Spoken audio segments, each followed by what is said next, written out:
Yes, ladies and gentlemen, welcome back to another installment of The Locker Room. I am your host. You already know who it is, man. It's your boy, Reggie. Be sure to drop a like on the video, subscribe to the channel, and stick around to the end, man. This is going to be a very good episode. Now, ladies and gentlemen, Russell Westbrook, as you all know, was recently traded from the Los Angeles Lakers. Now, the guy is still undecided on where he wants to play next.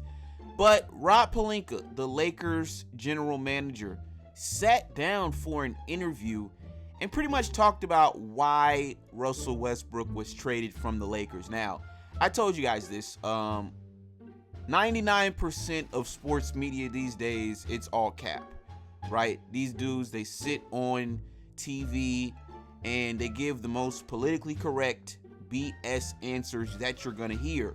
But for the sake of this topic, we're going to take a quick listen to what Rob Pelinka had to say. And I know how much you guys wanted and that desire and passion to make things work with Russell Westbrook.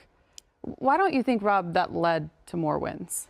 Yeah, I think when we made the Russell Westbrook trade, we did it with the hope of bringing a championship, having a big three. And clearly we fell short of that. But when something's not working as a general manager, your job is to fix it. No one has a perfect track record.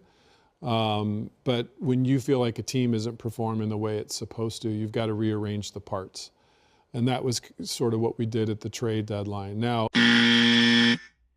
so, ladies and gentlemen, the young woman asked him a simple question, right? Why do you think the pairing with Russell Westbrook didn't contribute to more wins? Now, me personally, I'm going to give you guys my theory on why it didn't work with Russell Westbrook. Well, number one, Russell Westbrook's got one of the lowest IQs of a point guard that I think I've ever seen in the NBA. This dude, he's just damn near a bonehead out there, right? And like I said, this is with all due respect. This is no shade, but, you know, it just doesn't seem like he puts that much thought into how he's going to help this ball club get wins, right? I think these dudes nowadays put more thought and more energy into their pregame and postgame outfits than they do the actual game plan on helping their ball club win games. But that's just my 2 cents. Russell Westbrook was a consummate professional and had great games as a Laker player, and we really enjoyed having him as a Laker. And I don't think it's fair to really put success or lack of success on any one player. It's a combination of so many things. And he's a tremendous competitor, you know, a great point guard. Maybe the fit just wasn't as perfect as everyone hoped it to be, and we addressed that by exchanging it for these parts that fit together better. Yeah, and well said there. And I mentioned that energy word because everyone knows that when it comes to Russell Westbrook. But now you add a guy like Jared Vanderbilt. How important was that, filling that aspect of your roster with a guy like him? What a ball of fire and energy. We just saw him over the weekend in that first game versus the Warriors. Vando is, he's fun to watch, man. That guy, talk about competing at a high level. And he does all the things that are necessary for winning basketball. The rebounding, the defense, he sacrifices himself to do all the little things. But he was a key component of the transaction for sure, and one of our focuses. In fact, after we made the trade, my phone started blowing up from other teams calling saying, hey, would you be willing to send him to us for such and such? So as soon as we traded for him, you realize what his value around the league is and how many teams had sort of targeted him at the trade deadline. I mean, Darvin Ham saying it post-game, too. We're certainly glad that we got him. Says everything. Yes, ladies and gentlemen, man, as you guys can see, man, Rob Pelinka is speaking extremely highly of Jared Vanderbilt, and I like this kid as well. Unfortunately, the last game didn't really have that great of a game. 6.6 rebounds, 2 of 4 from the field, but the Los Angeles Lakers do play the New Orleans Pelicans tonight, so I'm expecting a good game from Jared Vanderbilt. Everything you need to know one game in. From him to D'Angelo Russell, why? What are some of the reasonings behind him? You know, it's interesting. In talking to Magic, he and I were both enthralled with D'Lo's incredible skill and talent when he was a Laker the first time. But he was young. I mean, it was his first go-around. And I think his maturation process and just the way he's grown as a basketball player, we've all witnessed. I mean, to go and lead the Brooklyn Nets to a playoff and be an all-star and to play for other great, organizations like the Warriors and the Timberwolves, he's grown and matured. And sometimes your second time around, you come with more wisdom. And I think he's really, really perfectly matched in terms of how he fits with our captains, LeBron and AD, and with his growth and maturation and his extraordinary talents, we're really excited to add him to the mix. Rob, I was a part of the 2018 Cavs when they sent out 7 guys at the trade deadline. They still managed to make the finals that year. And I'm not trying to compare seasons by any means, but at this point, with 25 games to go, what gives you the confidence in Darvin Ham and this roster that you've assembled here at this mark that they can compete with anyone, no matter who's on the floor?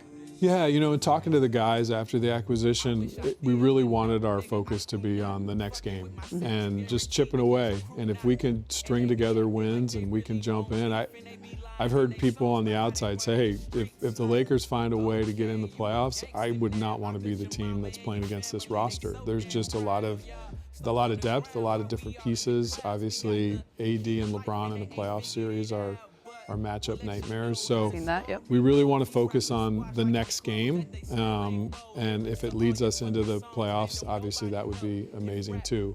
I have talked, about the strategy at the trade deadline too, and used the term, for us it was almost like pre-agency, in a sense, looking at guys that we might target in free agency and getting them now to make hopefully what would be a playoff run this season, but also to set up next year and having that core.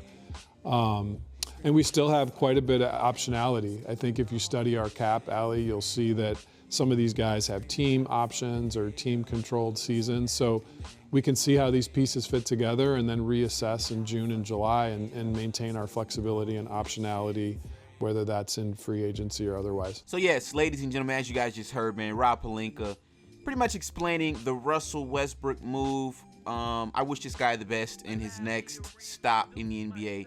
It might not be in Los Angeles, though, ladies and gentlemen. I read a report that says Russell Westbrook might not want to play with the Clippers because he doesn't want to hear some of the fans in the crowd doing the things that they were doing to him while he was with the Lakers. So he might look to move on to another city and get a fresh start. So God bless Russell Westbrook. It's unfortunate things didn't work out, but it is what it is.